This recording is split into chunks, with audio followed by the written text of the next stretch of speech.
Commutes are supposed to be mundane. You stare at your phone, avoid eye contact, and count the stops. But when Chantal dropped into the only empty seat on the Midnight Express, she didn't realize who she was sitting next to. A man with a jagged scar down his jaw. A man surrounded by a sudden, suffocating silence. Everyone else on the train had realized the truth. She had just sat down next to the most dangerous man in the city. Rain lashed against the grimy windows of the downtown station, blurring the yellow streetlights into dull streaks of gold. Chantal stood on the concrete platform, shifting her weight from her left foot to her right, both assured. 14 hours of carrying trays, dodging drunken hands, and smiling until her cheeks cramped had left her with a bone-deep exhaustion that bordered on nausea. She just wanted to sit down. That was the extent of her ambitions for the night. Sit down, take off her shoes, and sleep for the 40-minute ride back to her cramped apartment in the outer boroughs. The midnight train roared into the station, brakes squealing in a pitch that made Chantal wheeze. The doors slid apart with a mechanical hiss. A damp, metallic gust of air rushed out, smelling of ozone and wet wool. Chantal stepped inside, shaking the water from her cheap umbrella.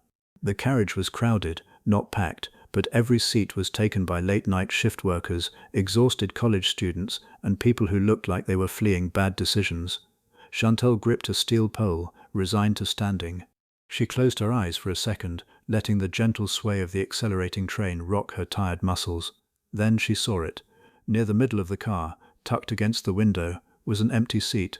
Chantal blinked, assuming it was a trick of the fluorescent lighting. In a city where people would elbow a grandmother for a place to rest, an empty seat was a statistical anomaly. She looked closer.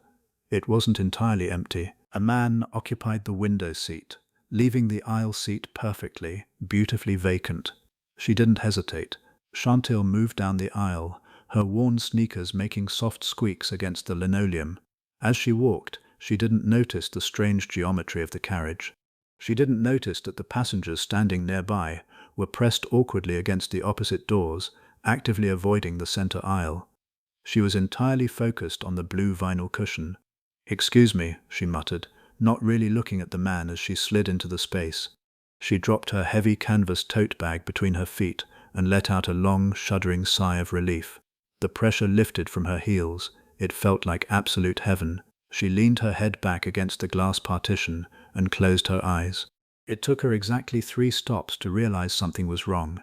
Usually the late-night train was a symphony of low-level noise, crackling headphones, muted conversations, the rustle of newspapers, the occasional cough. Now there was nothing. Chantal opened her eyes. The silence was heavy, unnatural. It wasn't the peaceful quiet of a sleeping carriage. It was a taut, vibrating silence, the kind of silence that precedes a car crash. She looked around. The passengers across the aisle were staring firmly at the floor, their postures rigid. A young woman a few feet away was gripping her phone so hard her knuckles were white, but the screen was dark. No one was speaking. No one was moving. Frowning, Chantal turned her head slightly to the left. The man sitting next to her was perfectly still. He was large, broad-shouldered, and dressed in a tailored charcoal suit that screamed custom-made. In this neighborhood, on this train, he stuck out like a diamond in a landfill.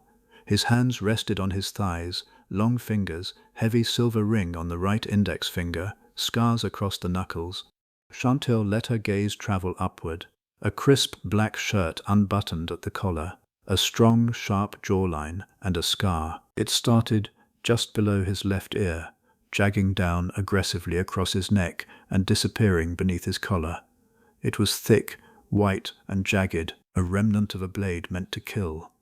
He was looking straight ahead. His profile was rigidly handsome, but cold granite and ice. She shifted uncomfortably. Did I sit in a reserved section, she thought cynically, on a public subway? Then she noticed the men at the ends of the car. 2 by the forward doors, 2 by the rear. They weren't passengers. They were wearing dark coats, standing with the relaxed, balanced posture of predators. Their eyes swept this carriage, pausing on anyone who twitched. One of the men by the forward door caught Chantal looking.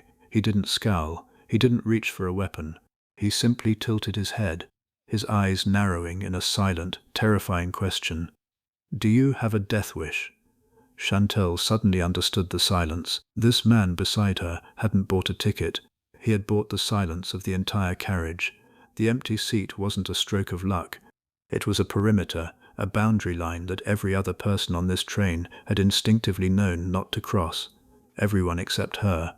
Panic is a funny thing. For a moment, Chantel's heart hammered against her ribs like a trapped bird. Her instinct screamed at her to stand up, mumble an apology, and sprint to the next car.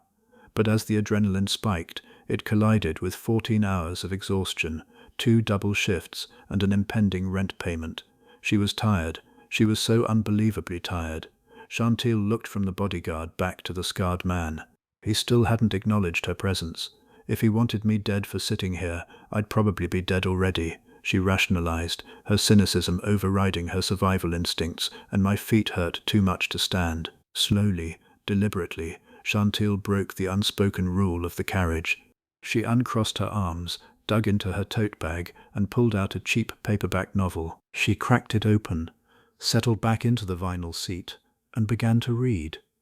Beside her, the scarred stranger finally moved. He didn't turn his head, but his dark, heavy gaze slid sideways, landing on her. Chantal didn't look up, but she felt the weight of that stare. It felt like standing too close to a roaring fire. Fluorescent lights buzzed overhead, the only sound accompanying the rhythmic clatter of the train tracks. Devin Murphy rarely took public transit. Actually, he never took it. Tonight was an exception, a necessary diversion to shake a tail that had picked up his motorcade near the docks. His men had secured the carriage within seconds, projecting an aura of casual violence that sent the civilians scurrying to the edges. He was used to the fear. It was the currency he traded in, the atmosphere he breathed. People shrank from him. They lowered their eyes, softened their voices, and made themselves small. The scar on his neck was a billboard, advertising exactly what he was capable of surviving and inflicting. So, when the exhausted woman in the damp coat had marched right through his invisible perimeter and dropped into the seat beside him, Devlin had assumed it was a hit. His hand had tightened on the grip of the compact Sig Sauer holstered beneath his jacket.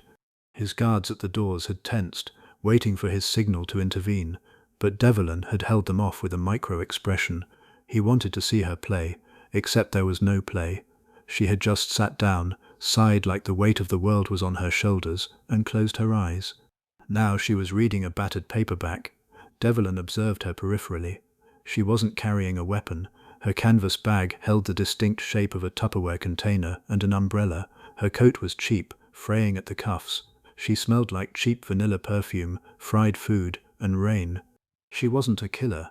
She was just a civilian who had completely missed the memo. But what fascinated him wasn't her initial ignorance. It was her realization. He had felt the exact moment her body went rigid. He knew she had seen his men, seen the scar, felt the terror rolling off the other passengers. She had done the math, and yet she hadn't moved. She had chosen to stay seated.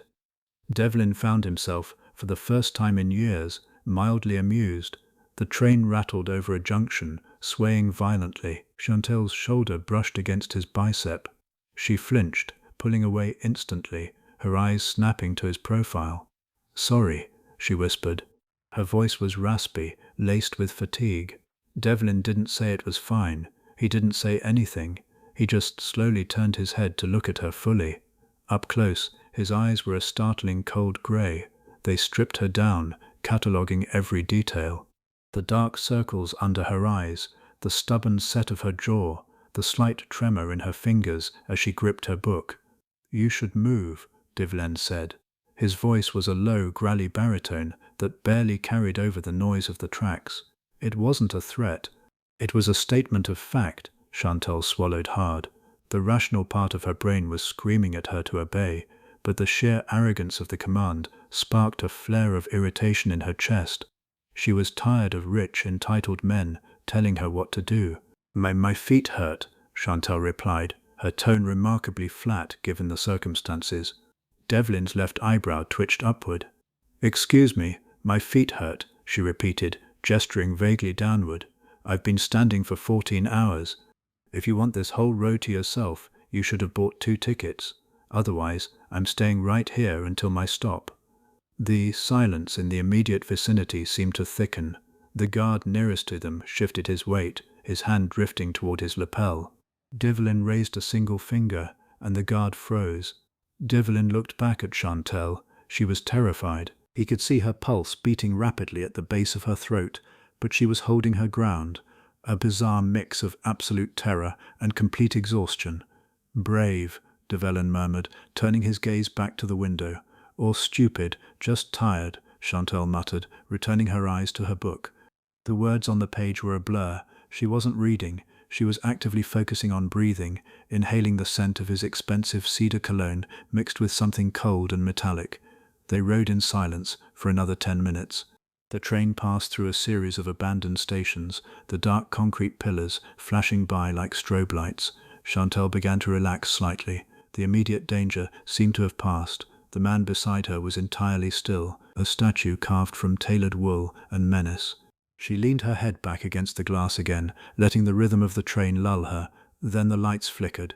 It was a small thing, just a brief dip in the voltage, but Chantel felt the man beside her instantly tense. The air around him changed, transforming from passive intimidation to active coiled aggression. He sat forward slightly, his hand slipped inside his jacket. Chantel looked at him confused. "What is shut up and get down?" Devlin snapped. Before she could process the command, the train slammed on its brakes. The deceleration was brutal. Passengers were thrown forward, screaming as they tumbled to the floor. Chantel flew forward, her book flying from her hands. Before her face could smash into the plastic back of the seat ahead, a heavy, unyielding arm clamped across her chest, hauling her backward. Devlin shoved her hard toward the floor, pressing her down between the seats. "Keep your head down," he ordered, his voice devoid of panic, purely tactical. The train screeched to a violent, shuddering halt in the middle of a dark tunnel. The emergency lights clicked on, casting the carriage in a sickly, dim red glow. For 3 agonizing seconds, there was nothing but the sound of people groaning and crying. Then the glass on the carriage doors shattered inward. Metal groaned as heavy boots kicked through the remaining shards of glass. Chantel lay curled on the sticky floor, her hands clamped over her ears. She couldn't see anything but the scuffed leather of Devlin's expensive shoes and the dirty linoleum. The sound of gunfire in an enclosed space is nothing like the movies. It isn't a clean bang. It is a deafening concussive roar that rattles the teeth in your skull and disorients the brain. The first shots rang out from the rear of the car. Chantel screamed, squeezing her eyes shut as the deafening pops echoed over her head. The smell of sulfur and copper instantly filled the air, choking and sharp. "Cover the front," someone yelled. It wasn't Devlin. The voice was raw, frantic. Devlin was standing, using the plastic back of the seat as partial cover. Chantel watched in paralyzed horror as he smoothly drew the pistol from his jacket. His movements were terrifyingly precise. There was no hesitation, no wasted energy. He raised the weapon, sighted, and fired twice. A heavy thud sounded from the aisle. Someone gurgled. Civilians were screaming, crawling under seats, begging for their lives. Chantel tried to press herself flatter against the floor, feeling a wetness seeping into the knee of her jeans. She didn't look down to see what it was. She knew. Murphy. A voice bellowed from the front of the car. "It's over. They sold you out." Devlin didn't answer. He dropped into a crouch beside Chantel, expertly ejecting a spent magazine and slamming a fresh one into the grip of his gun. His breathing was remarkably steady. He glanced down at her. "Are you hit?" he asked, his tone brisk. Chantel could only shake her head, her jaw locked in terror. "Stay low," he commanded. He spun around the edge of the seat, firing 3 rapid shots down the aisle. Wood and plastic splintered overhead, showering Chantel with debris as return fire ripped through the top of the seat. "Push up! Push up!" the unseen attackers shouted. There were at least 4 of them. Chantel could hear their heavy boots advancing, crunching over the broken glass and shell casings. Devlin's men were either dead or pinned down. It was just him. Devlin grabbed Chantel by the collar of her coat and dragged her backward, pulling her behind the thicker steel partition near the train doors. She scrambled wildly, trying to help him move her, her nails scraping against the floor. "Who are they?" she sobbed, the panic finally breaking through her shock. "People who want me dead," Devlin replied coolly, checking his chamber. "Unfortunately for them, they're impatient." He didn't wait for them to advance. Devlin stepped out from the cover of the steel partition. Chantal watched him walk directly into the line of fire. It was suicide, but he didn't shoot wildly. He fired once, took a step, fired again. 2 heavy thumps hit the floor. The remaining attackers panicked, their gunfire going wild, shattering windows and chewing through the ceiling panels. Devlin closed the distance. The violence was sudden, brutal, and entirely physical. Chantal heard the sickening crunch of bone, a wet gasp, and a final muffled shot. Then silence. The ringing in Chantal's ears was intense. The red emergency lights flickered, casting long, bloody shadows across the carriage. The air was thick with smoke. Slowly, she pushed herself up on her elbows. Devlin stood at the far end of the car, surrounded by bodies in tactical gear. He was wiping a smear of blood from his cheek with the back of his hand. His chest heaved slightly, but his face remained a mask of cold stone. He looked down at the men he had just killed, then stepped over them, walking back down the aisle towards Chantal. She scrambled backward until her back hit the steel wall. This was it. She had seen his face. She had seen him kill. The cynical part of her brain whispered that no one leaves a witness. Devlin stopped in front of her. He looked down, the red light catching the jagged white line of his scar. "Get up," he said. Chantal shook her head, tears finally spilling over her eyelashes. "Please," she whispered. "I didn't see anything. I don't know who you are. I just wanted to go home." Devlin's expression didn't soften. He reached down, grabbing her by the bicep, and hauled her to her feet with terrifying ease. She stumbled against his chest, smelling the fresh gunpowder on his clothes. "They know you were sitting next to me," Devlin said, his voice flat. "Lucian's men are thorough. They'll pull the station cameras. They'll see us talking. They'll assume you belong to me." "I don't belong to anybody," Chantal cried, trying to wrench her arm away. His grip was like iron. "You do now," Devlin stated. He didn't wait for her to argue. He dragged her toward the shattered doors of the train car. The dark, damp expanse of the subway tunnel stretched out before them, a black void beneath the city. "Where are we going?" Chantal gasped, stumbling over the debris as he forced her forward. Devlin stepped out into the dark tunnel, pulling her with him into the shadows. "To keep you alive, try to keep up." Gravel crunched beneath Chantal's cheap sneakers, the sound echoing too loudly in the cavernous dark. The subway tunnel was a hostile environment, smelling heavily of raw sewage, rusted iron, and the sharp tang of ozone. Emergency lights, spaced 50 yards apart, cast sickly yellowish pools on the damp concrete. Between those lights lay pitch blackness. Devlin's pace was brutal. He didn't run, but his long, purposeful strides forced Chantal into a stumbling half-jog, just to keep the tension out of the grip he maintained on her wrist. His hand felt like a manacle.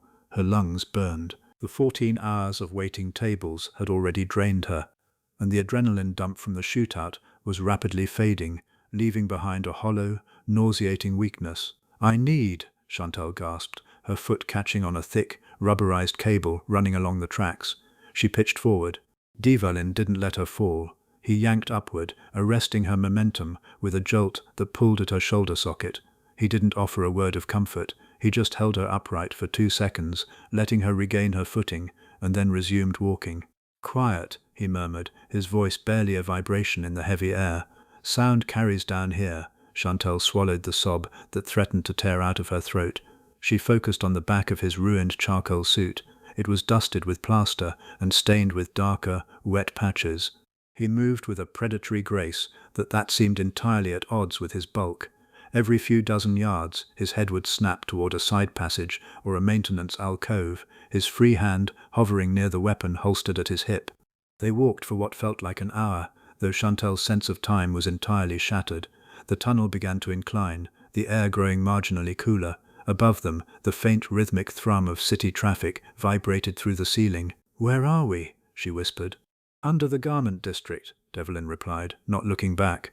"Almost out." He stopped abruptly near a maintenance ladder bolted into the grime-slicked concrete wall. The rungs disappeared upward into a narrow vertical shaft. Devlin released her wrist. Chantal immediately rubbed the skin, feeling the faint, lingering heat of his grip. "Climb," he ordered, pointing to the rusted iron. Chantal looked at the ladder, then down at her trembling hands. "I can't. My arms are shaking too much." Devlin stepped closer. In the dim light, his grey eyes were entirely devoid of sympathy. The men on that train were an advanced team. Cleaners will be arriving at that carriage right now. When they realize I'm not dead, they will sweep these tunnels. If they find you, they won't ask questions. They will put a bullet in your head just for being in their line of sight. So, climb." It wasn't a threat from him. It was a cold recitation of facts. Chantal grabbed the first rung. The metal was freezing and coated in decades of grease. She pulled herself up, her muscles screaming in protest. She focused on nothing but the next rung, and the next, ascending into the claustrophobic darkness of the shaft. Below her, Devlin climbed in absolute silence, a heavy shadow guarding her back. Her head bumped against a solid iron grate. She gasped, freezing. "Push it up." Devlin's voice drifted up from directly beneath her. "It's heavy. Use your shoulders." Chantal braced her feet on a rung, wedged her shoulder against the grate, and shoved. It didn't budge. Panic spiked again. She pushed harder, gritting her teeth until she tasted copper. With a harsh scrape of metal on concrete, the grate lifted. Cold, wet city air rushed in. She scrambled over the edge, scraping her knees raw on the pavement, and collapsed onto her side. They were in a narrow, trash-strewn alleyway. Rain was still falling in a fine mist. Divulin hoisted himself out of the shaft a second later. He didn't pause to catch his breath. He grabbed the heavy iron grate and slid it back into place with a definitive clank, kicking a pile of sodden cardboard over it to obscure the edges. "Get up," he said, scanning the alley. Chantal pushed herself into a sitting position, leaning her back against a brick wall. "You said we just had to get out of the tunnel." "I said we were almost out," Devlin corrected, adjusting his jacket. He pulled out a sleek burner phone, tapping out a rapid message. "We are entirely exposed out here, 5 blocks. Can you walk?" Chantal looked at him. The streetlights from the main avenue bled into the alley, illuminating his face. The jagged white scar on his neck stood out starkly against his skin. He didn't look tired. He didn't look afraid. He just looked annoyed by the inconvenience. Anger, sudden and hot, finally cut through Chantal's exhaustion. "Do I have a choice?" she snapped, her voice trembling with a mix of fury and fear. "Because you dragged me into a shootout, kidnapped me from a subway tunnel, and told me I belong to you. If I say I can't walk, what are you going to do? Shoot me?" Devlin paused, putting the phone away. He looked down at her, his expression unreadable. For a long moment, the only sound was the distant wail of police sirens heading toward the train station. "If I wanted you dead, I would have left you in the carriage," Devlin said flatly. "I don't kill civilians, but Lucien Bell does. He burns everything he touches. You sat in my perimeter." His men saw it. In their eyes, "You are a loose end. I am taking you to a place where they cannot find you. But I cannot carry you, and I will not wait here to be ambushed. We walk." He turned and started toward the mouth of the alley. Chantal squeezed her eyes shut, fighting back tears of sheer frustration. She hated him. She hated his expensive suit, his cold eyes, and the terrifying logic in his words. But she didn't want to die in an alleyway smelling of stale beer and garbage. Grasping the brick wall, she hauled herself to her feet and limped after him into the rain. Neon signs flickered overhead, casting harsh pink and blue reflections on the wet asphalt. Devlin didn't lead her through the main streets. He navigated the garment district through a labyrinth of service entrances, loading docks, and narrow passages that smelled of wet cardboard and exhaust fumes. Chantal kept her head down, focusing entirely on the rhythmic click of his shoes. Every shadow looked like a man with a gun. Every passing car sounded like a threat. She felt entirely disconnected from her own body, operating on a primitive autopilot, fueled by terror. They stopped in front of a rusted steel door set into the back of an abandoned textile warehouse. Devlin punched a complex code into a heavy mechanical keypad. The lock disengaged with a heavy, satisfying thunk. He pushed the door open, motioned her inside, and followed, bolting the door shut with 3 separate deadbolts. The silence inside was immediate and absolute. Devlin flipped a switch. A row of industrial overhead lights buzzed to life, revealing a massive open-plan loft. It was starkly contrasting to the exterior. The floors were polished concrete. Expensive minimalist leather furniture sat in the center of the room. A massive steel kitchen island occupied one corner, and heavy blackout curtains covered the windows. It looked less like a home and more like a tactical bunker outfitted by a high-end designer. "Sit," Devlin instructed, walking towards the kitchen area. Chantal didn't sit on the pristine white leather sofa. She was filthy, soaked in subway water, sweat and dirt. Instead, she sank onto a wooden stool near the kitchen island, pulling her cheap coat tightly around herself. She was shivering uncontrollably, though the room was warm. Devlin shed his ruined suit jacket, tossing it onto a nearby chair. Beneath it, his black shirt was torn at the shoulder, revealing a dark, bruised scrape. He didn't seem to notice. He opened a heavy steel cabinet, pulling out a comprehensive trauma kit and a bottle of amber liquid. He walked back over to Chantal, setting the bottle and 2 glasses on the counter. He poured 2 heavy measures. "Drink," he said, sliding a glass toward her. Chantal stared at the glass.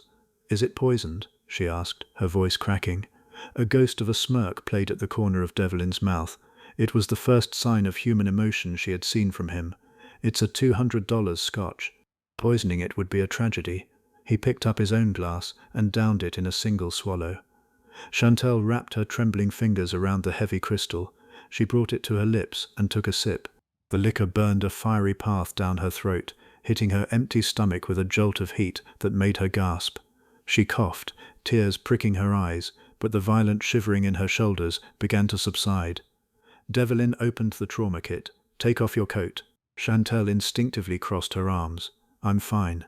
Your left knee is bleeding through your jeans, and you're favoring your right shoulder," Devlin stated, his eyes flicking over her with clinical precision. "Take off the coat." She didn't have the energy to fight him. Slowly, she peeled off the damp canvas coat, dropping it onto the floor.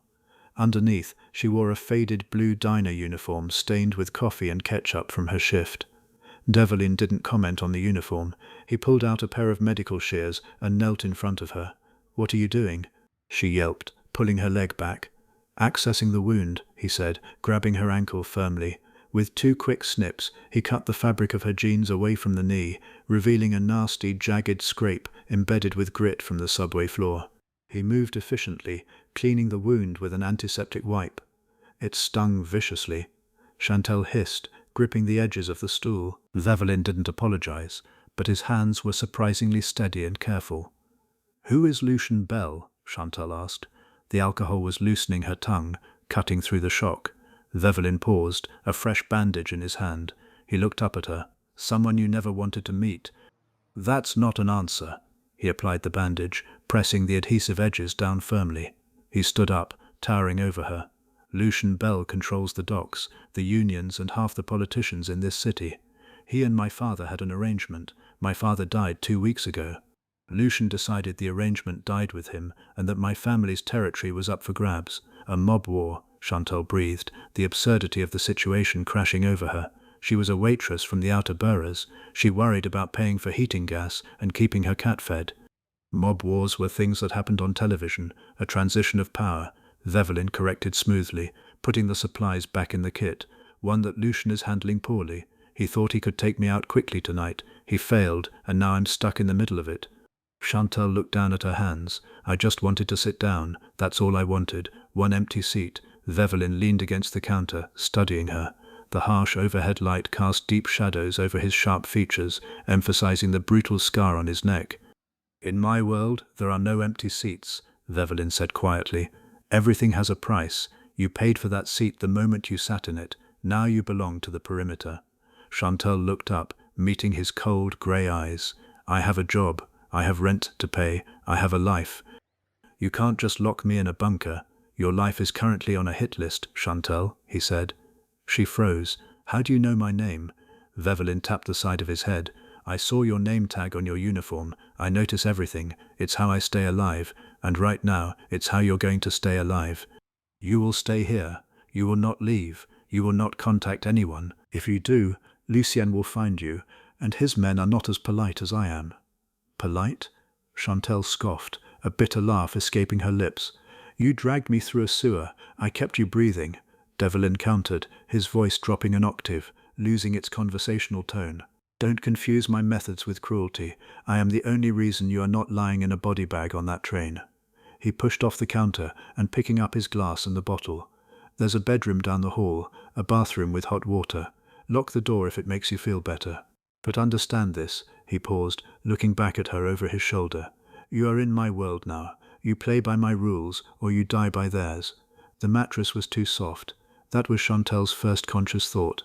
Her bed at the apartment was a 10-year-old coil spring nightmare that dug into her lower back. This mattress felt like memory foam and expensive down. She opened her eyes to a ceiling of exposed ductwork and grey acoustic panels. The memory of the subway, the gunfire, and the dark tunnel slammed into her ribcage, stealing her breath. She sat up violently, her hand flying to her chest. She was still wearing her diner uniform. It was completely dry now, stiff with dried, dirty water and sweat.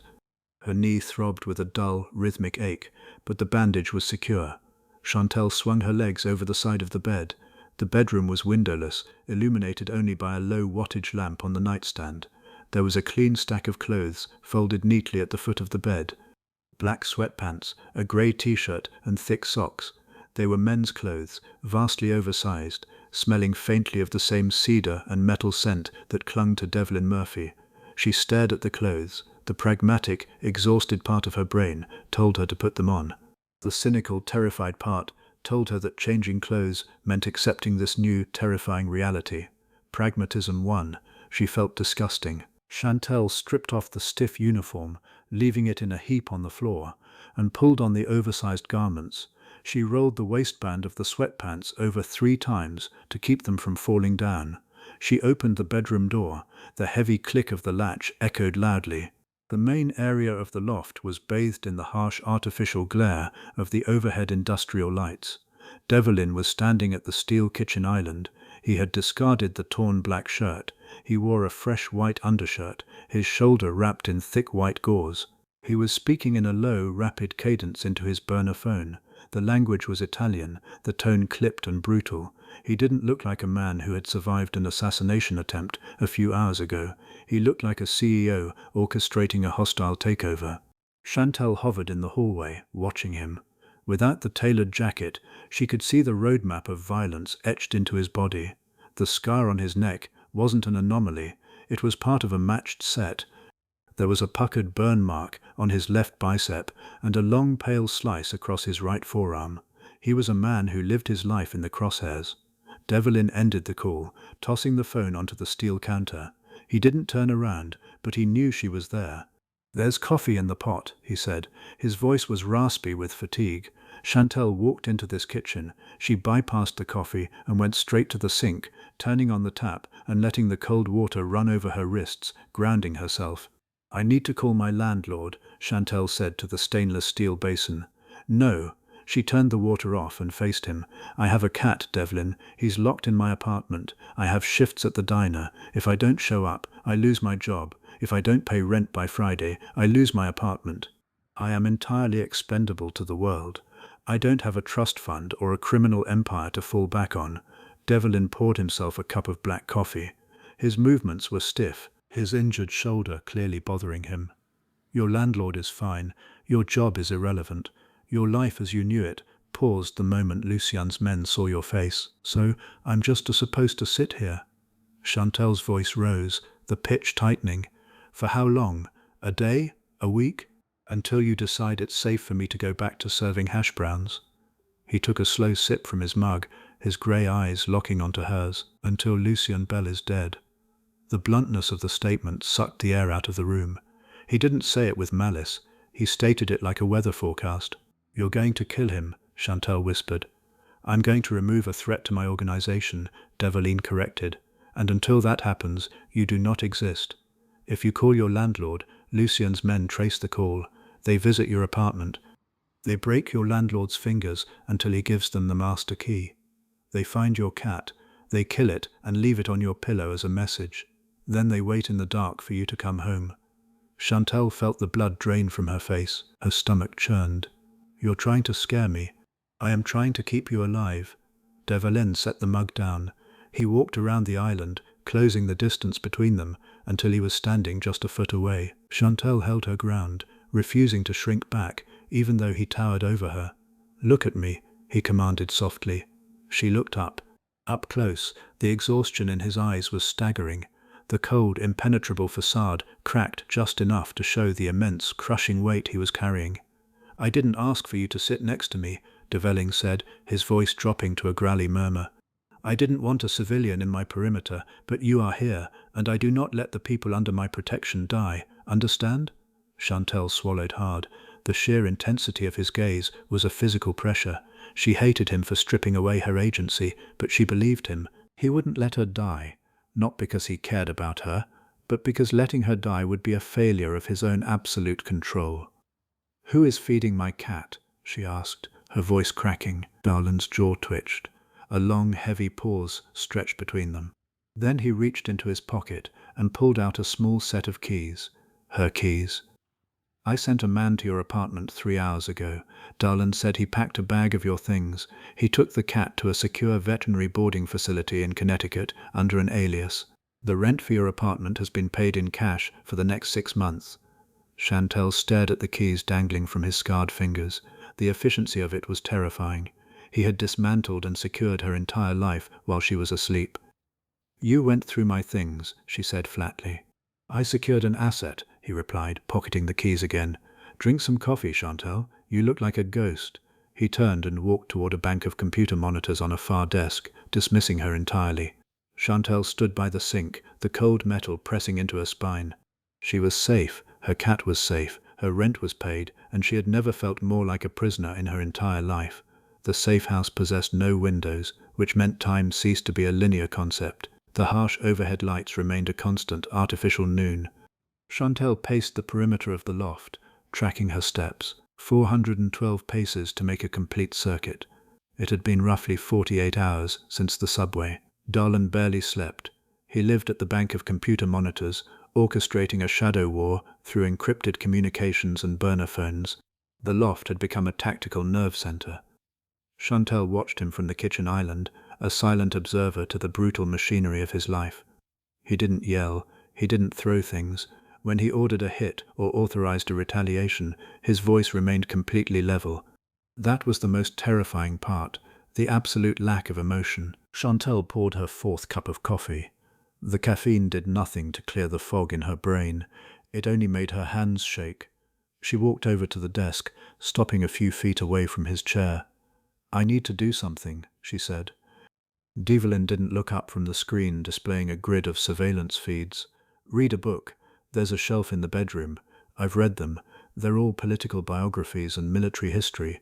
I want to do something useful. I am going out of my mind." He finally turned to look at her. He looked ragged. The stubble on his jaw was thickening, highlighting the pale, jagged line of his scar. "This is not a vacation.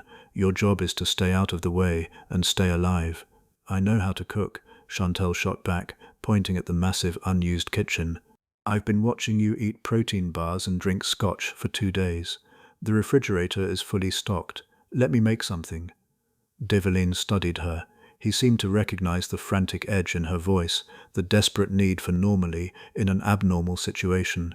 "Fine," he said, turning back to his monitors. "Do whatever you want, just don't burn the place down." Chantal retreated to the kitchen. For the next hour, she completely immersed herself in the mechanical rhythm of chopping, sautéing, and simmering. She found garlic, onions, imported tomatoes, and a thick cut of flank steak. It was mindless physical work, and for the first time in 2 days, her heart rate dropped to a normal rhythm. The smell of searing meat and garlic filled the sterile air of the bunker, masking the scent of ozone and stale coffee. She plated the food, carrying a heavy ceramic dish over to Devlin's desk. She pushed a stack of encrypted dossier aside and set the plate down. Devlin paused his typing. He looked at the food, then up at her. "Eat," Chantal instructed, mirroring the tone he had used when ordering her to drink the scotch. A faint, tired smile touched the corners of his mouth. He picked up a fork and took a bite. He chewed slowly, his eyes dropping back to the surveillance feeds. "It's good. It's better than good. It's real food," Chantal corrected, sitting in a chair adjacent to his desk. She pulled her knees to her chest, wrapping her arms around her shins. They sat in companionable silence for a few minutes. The tension that usually vibrated between them had dialed back, replaced by a temporary truce built on exhaustion and hot food. Then one of the burner phones on the desk buzzed. Devlin picked it up. He didn't speak, just listened. As he listened, the slight relaxation in his shoulders vanished. The stone mask slammed back into place, his jaw tightened, the muscles clenching in sharp relief. "Where?" he asked. His voice was deathly quiet. He listened for another 10 seconds. Burn the location. Fall back. I'll handle it. He hung up, tossing the phone onto the desk.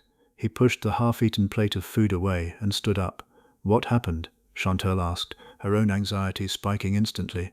Lucien made a move, Devlin said, walking toward a heavy steel cabinet in the corner of the room.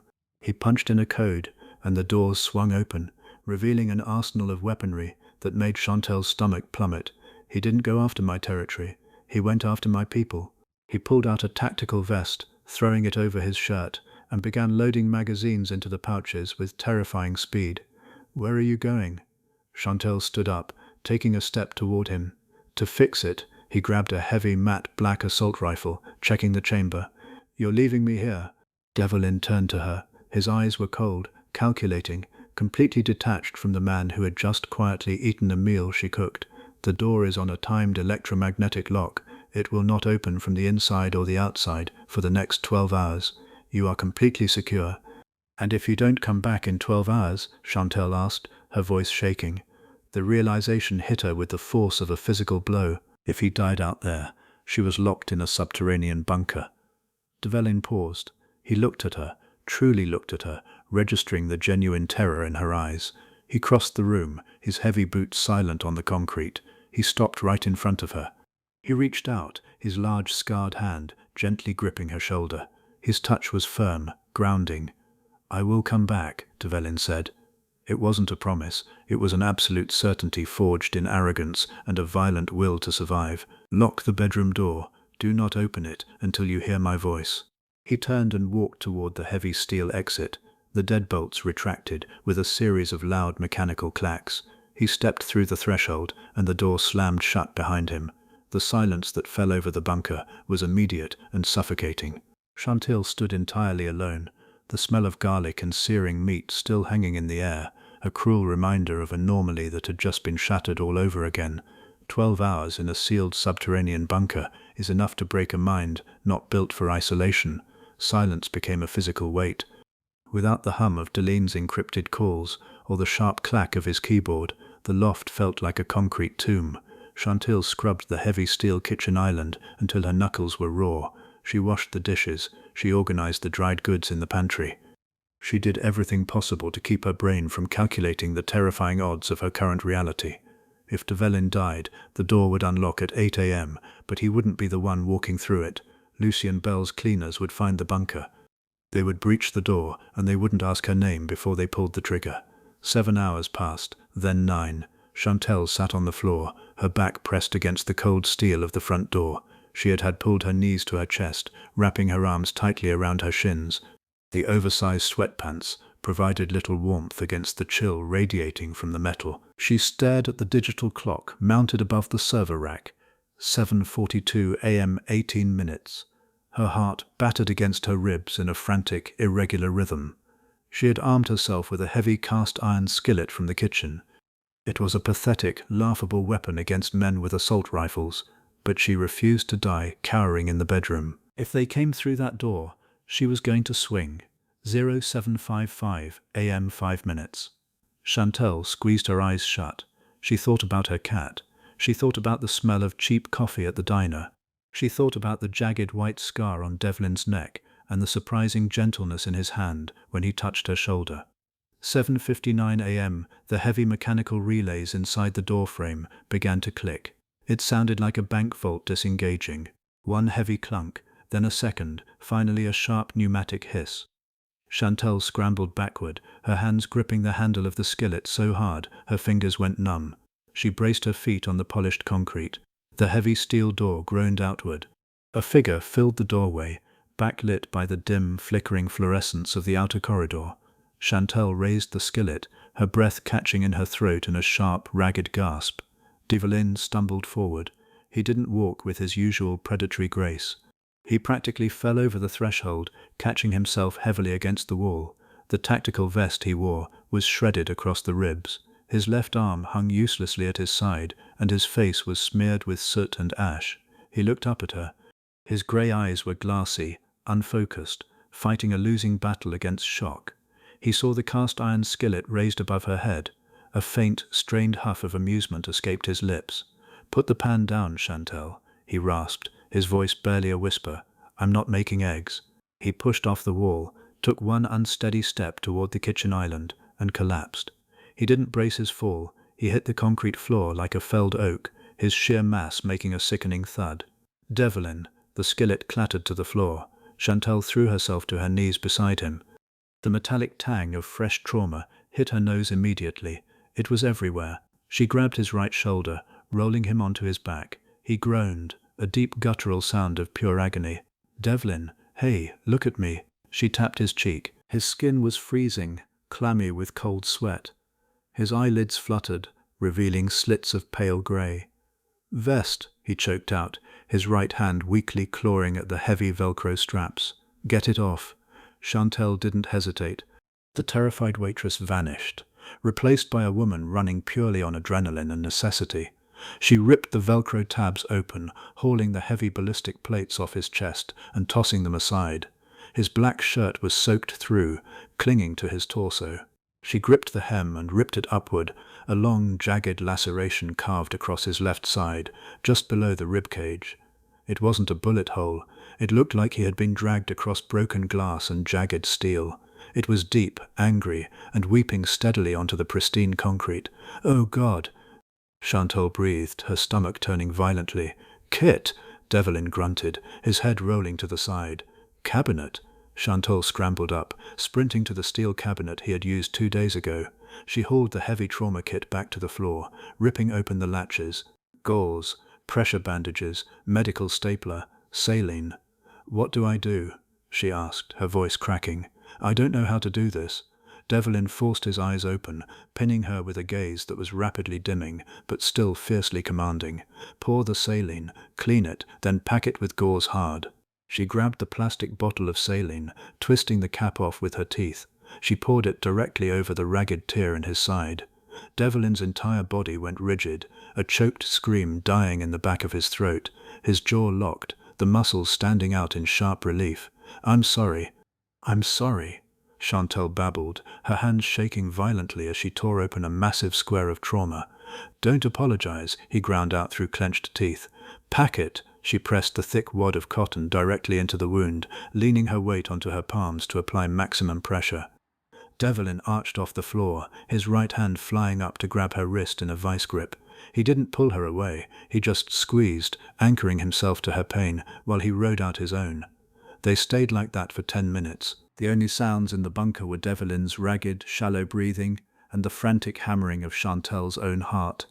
She watched his face, watching the harsh lines of tension slowly ebb as the bleeding slowed. His grip on her wrist finally loosened. He let his head fall back against the concrete with a heavy thud. "It's over," he whispered to the ceiling. Chantal kept her hands firmly pressed against his side. "What's over the bleeding?" "Lucien," Devlin corrected, his voice sounding hollow and infinitely tired. "He's gone. The docks are secure. The transition is done." He turned his head to look at her. She was kneeling in a pool of his trauma, her hands stained, her face pale and terrified. Yet she hadn't run, she hadn't frozen, she was holding him together. "You can let go now," he said quietly. "It's not fatal, just messy." Chantal slowly lifted her hands. The gauze was soaked through, but the dark pooling on the concrete had stopped expanding. She sat back on her heels, wiping a stray lock of hair out of her eyes with her forearm. She looked at this man, a crime boss, a killer, a scarred stranger from a midnight train, lying broken on the floor of a bunker. She should feel vindicated. She should feel eager to run out that door and never look back. Instead, she felt a profound, terrifying ache in her chest, as if on cue, the heart monitor began to pitch higher, a frantic warning tempo. Ronan's eyes rolled back slightly, his head lolling to the side. A sheen of cold sweat instantly broke out across his pale forehead. His body began to shiver violently. "What did you do?" Victor roared, the mask of calm finally shattering. He dropped the tablet. "I bought my life," Sadie said. Devlin healed with the stubborn, aggressive resilience of a stray dog. Chantal had stapled his side, a horrifying, nauseating 10 minutes she never wanted to repeat, and loaded him with heavy-duty antibiotics from the kit. By the third morning, he was sitting up at the kitchen island, nursing a cup of black coffee. He moved stiffly, favoring his left side, but the deathly pallor had faded from his skin. Chantal stood by the sink, washing out her coffee mug. She wore her own clothes again.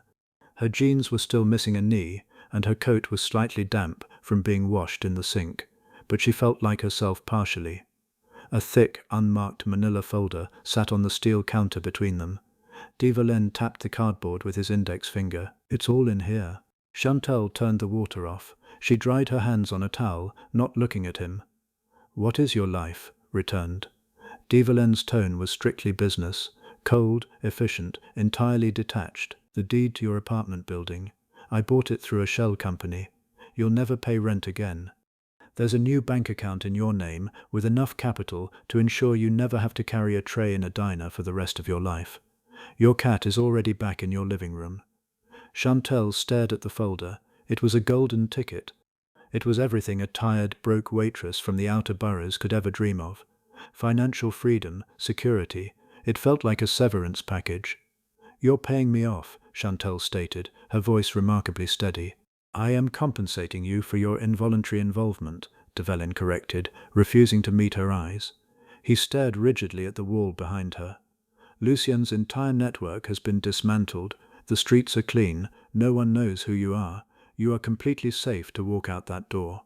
Chantal walked slowly toward the island. She didn't reach for the folder. She stopped directly across from him, resting her hands on the cold steel counter. "And what about the perimeter?" she asked quietly. Delen's jaw tightened. "There is no perimeter anymore. The threat is gone." "That's a lie," Chantal countered. She didn't yell. She spoke with a quiet, grounding certainty that made him finally look at her. "There will always be another Lucian Bell. There will always be someone trying to take what you have. You live your life in a state of constant war, Devalen, which is exactly why you need to leave," he snapped, his voice suddenly harsh, betraying the tight control he was forcing on himself. "You don't belong in this. You saw what happened. You stapled my side together on a concrete floor. I am violence, Chantal. It is all I am." "I sat down next to violence on a midnight train," Chantal replied, refusing to back down, "and that violence pulled me behind a steel partition.